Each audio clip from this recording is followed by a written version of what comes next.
It is January the 1st, 2022. You know, I was just out here eating a couple persimmons.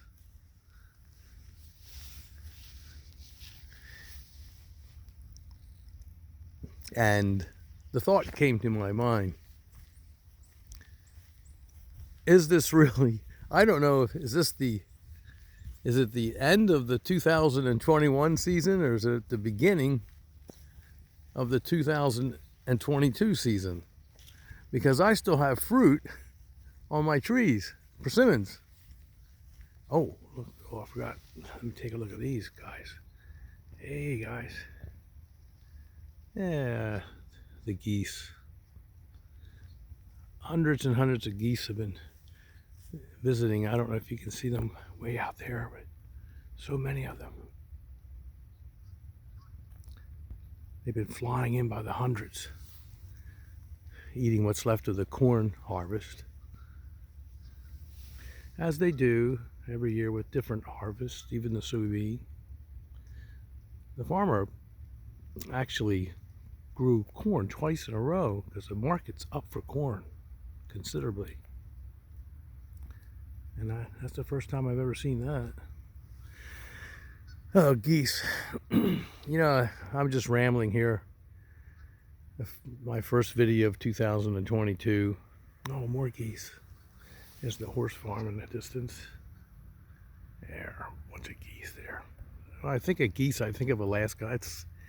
It's just conditioned response, I guess, because when I was a teacher in Alaska, in an Eskimo village, a long time ago, the Eskimo boys used to take me hunting, and in between the berry picking and things of that nature, where all my students, girls and boys, would take me out, and we'd gather berries for making akudak, Eskimo ice cream, which was an interesting blend of berries and whitefish that were caught under the ice and heavy cream. And I can tell you, when you're craving for ice cream in an Eskimo village, it tasted delicious. It was good. But getting back to the hunting, the boys used to take me hunting, and they used to love shooting the geese. They were such crack shots. They could actually bring a goose down with a .22 rifle in the air, flying. It was the most amazing marksmanship. And I was a little bit of a marksman myself back then. I used to hunt, and I don't any longer, but I did then, and I was amazed. They could do with a rifle what I could not always do with a shotgun. Okay, they were just so skilled. And I could tell you so many stories about the Eskimos and the hunting and the village and all about Alaska, but I don't know why. I'm just rambling on here. Forgive me. The geese make me think of that every time. And well, it's a mild first of the new year. It's raining. I have persimmons still on the tree. The Rosianka, the hybrid, the cross between American and Japanese, are still hanging here. I have a little bit of all the Japanese and hybrid varieties, and they're delicious.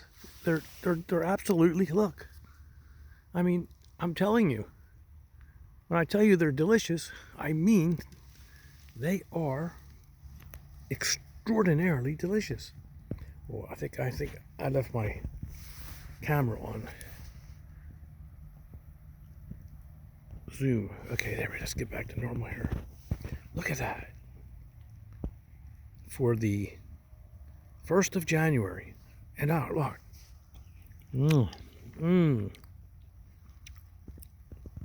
Sweet and delectable. It's amazing. And getting back to my opening statement. Oh, that's good. I'm sorry. Apologize, but they're so good. I mean, they're just delicious. They're just absolutely creamy and delicious. My first statement, opening statement, was that I'm a little confused. Maybe you can help me out. Because is this really the end of 2021 season, or is it the beginning? I got caught. Or the beginning of the 2022 season. I still have fruit, plenty of it.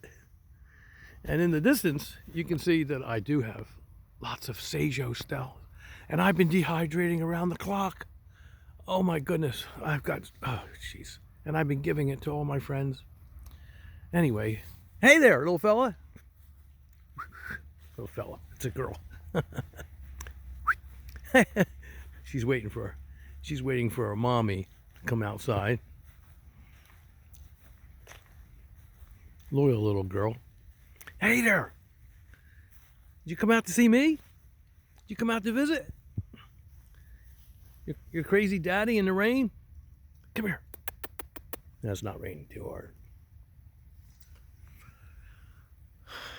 But anyway, I just thought I'd come out on reflection and talk a little and start the new year. I want to thank all of you for subscribing to me, and I hope to make some very interesting videos this season. I have some topics planned in advance that I hope to follow through with, and I thank you for watching and visiting. I appreciate it. It's fun. I enjoy it. I've gotten to share slices of my life with you and some of the things that I've learned and acquired over the years that might be of some use to you. And that was my intention on the outset, and still is, to bring that to complete fruition. This thing called the internet and the Wi-Fi and the YouTube is just a wonderful thing that I never imagined in my younger years would ever exist. And it's a perfect medium for the conveyance of information and experiences that are acquired during a lifetime of pursuit. And so, of course, I like to pursue things that have to do with my favorite hobbies. One of my favorite hobbies is growing figs, but I like growing all kinds of organic, and everything is organic as best as I can in my yard. And so this has been a pleasure, and my exchanges with all of you have been pleasurable as well, and I hope that you've been able to take something away of value also. So with that, she's not coming out yet. Yeah, you're a faithful little dog, aren't you? Aren't you? You're a faithful little dog. Ah, you're cute. Hey, you're such an adorable dog. With that, thank you. It's been a pleasure. I'm looking forward to some interesting, hopefully interesting videos. You know, on closing, and I'll keep this video short, I did observe something here that I want to share with you too. And the speckled lanternflies that I made several videos about, spotted lanternflies, in the season, during the season, I noticed that they have eggs, and I noticed that they've secreted this weird substance. Look at it. You know, I don't know the full biology. I'm going to study the biology of these creatures, but I'm told these are clusters of eggs on this maple tree, and so I can see that they go up pretty far, but not too far. So I don't like, and I don't advocate using chemicals for almost anything, but I can tell you, and I'll be completely upfront and totally honest with you, I am going to use something. I don't know what yet. I'm going to make an inquiry, but whatever I can pick up at Home Depot or someplace. I'm going to spray these eggs, these clusters of eggs. I'm going to kill them before they're able to hatch. If you're interested in the videos I made on the subject, you're certainly welcome to view them. It was a very interesting experience. I found out that they are harmful to figs. Not tremendously so, but they are.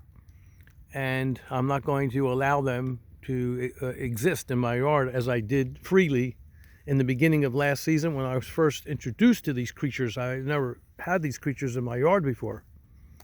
And so I didn't want to declare war with them right away. I try, I would be willing to live in harmony with them, considering the extent of the infestation.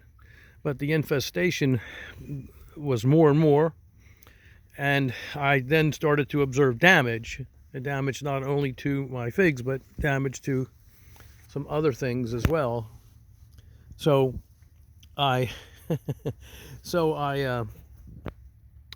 started spraying them with soap, and it's in my videos, and it worked very effectively. I would knock them down with the soap. I'd spray them.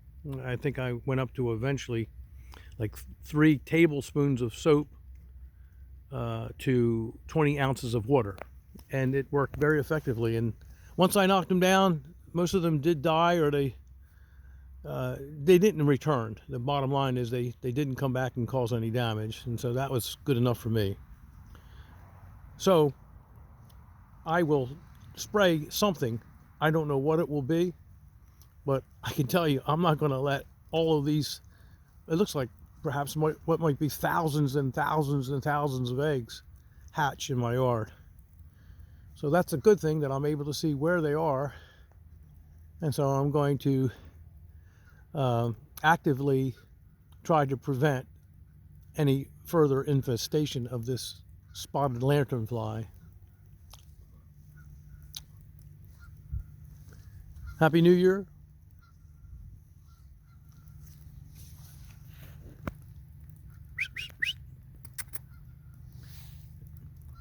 And good day.